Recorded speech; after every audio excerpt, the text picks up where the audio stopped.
Hi everybody, this is Dee at Aloha Astro. I bet you can feel that full moon energy coming in today. But let's take a look at what's going on as the moon transits from Capricorn to Aquarius early this evening. Moon transiting Capricorn to Aquarius Thursday, August 7th, hints at the changes to come with the approaching full moon, as it makes you aware that everything is until it isn't, and your perception of stability, security, and success can be altered at any moment, as the moon shifting from a cardinal earth sign to a fixed air sign in the early evening joins Pluto retrograde in Aquarius, and together the moon and Pluto form a T-square aspect pattern with Mercury retrograde in Leo and Chiron retrograde in Aries, as well as a castle aspect pattern involving the moon, Pluto, Saturn, Neptune, Uranus, Mercury, and Mars. Uranus, the ruling planet of Aquarius, is a key player today as it sits at the top of that castle, bringing in electrifying flashes of genius and unpredictable events and encounters. Some of the surprises or unexpected changes of opinion could be relationship-oriented, as the moon and Pluto in Aquarius, Uranus in Gemini, and Mars in Libra share energies supportively through a grand trine in the element of air, embedded within the castle, creating the body of two kites which direct the flow toward Mercury, encouraging creative ideas and passionate communication, and toward Saturn conjunct Neptune, both retrograde in Aries, underscoring the importance of applying spirituality and faith, coupled with commitment and discipline, to respond to whatever challenges or uncertainties you face. Important decisions could be made today, and life-changing words spoken. Even if your life or your view of the world is going through a radical upheaval and transformation, trust that all is happening just as it should. And the trust in things happening as they should be is really coming through this castle that connects so many of the planets that are in the sky at the moment. And within that castle, you can see that we have the Grand Trine. We also have these two minor Grand Trines that are capping off the Grand Trine to create two kites. And we've got a mystic rectangle in here as well, which contains those two oppositions and kind of puts them to work instead of the challenge that an opposition generally creates, or the pressure and challenge. We now have the power of Mercury, Mars, Moon and Pluto, Saturn and Neptune to contain those two oppositions. Those two oppositions are part of two T-squares. I mentioned the one with Mercury, Moon and Pluto, and Chiron. We also have Mars, Venus, Jupiter, Neptune, Saturn.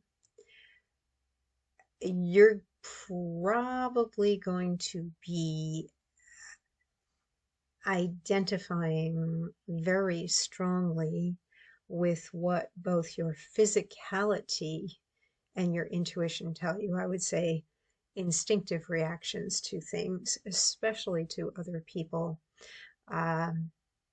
because of that Venus-Jupiter conjunction in Cancer and the Saturn and Neptune in Pisces. So we have that water sensitivity there, and Saturn can be very much about your body, your discipline and work, the idea of endurance, commitment, mastery, but it is a physical planet.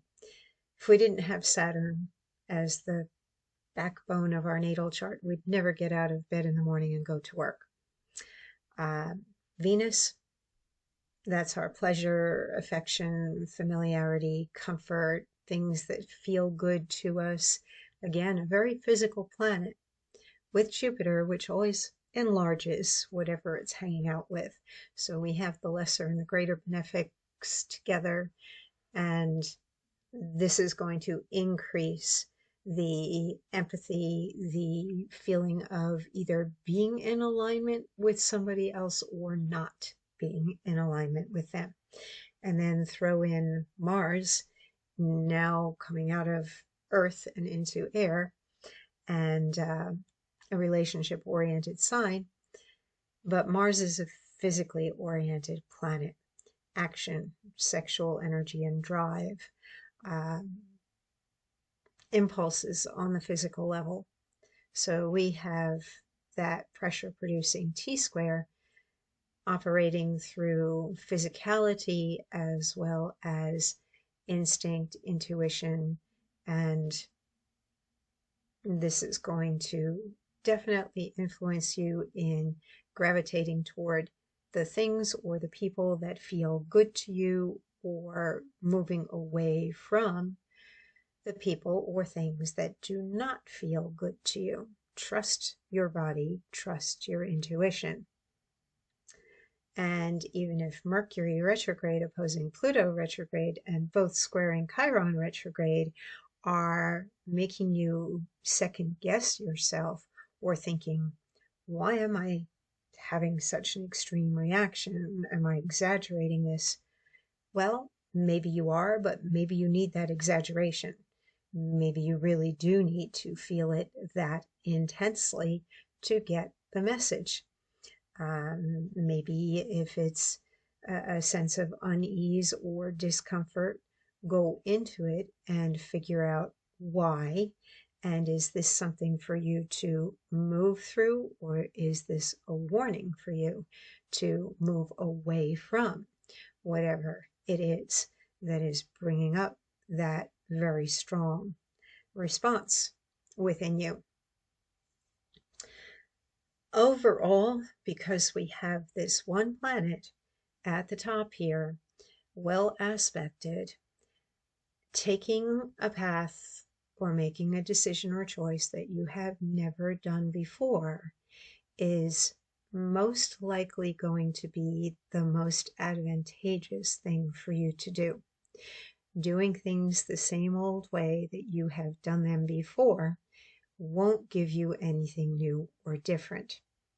So I would definitely encourage you to lean into all the favorable aspect patterns here that are directing energy up toward a planet of change, genius, freedom, uniqueness, individuality, the future, and taking the risk or the chance in Gemini, which is a mutable Mercury-ruled air sign.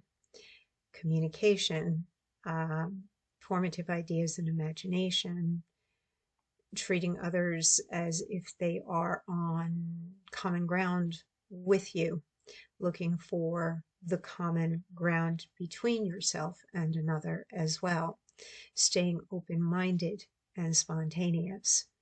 That would be the suggestion, particularly with the moon and Pluto. Once we get that moon into Aquarius a bit later, picking up on the air with Mars and Uranus in air signs and directing the energy to the top of those two kites. Don't be afraid to communicate what you are thinking and feeling, because it's not going to do you any good to be holding on to it and suppressing it.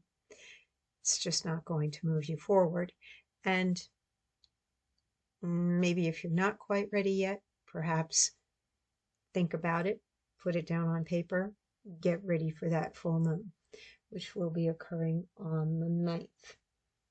So take care, stay safe, and I'll be back again tomorrow.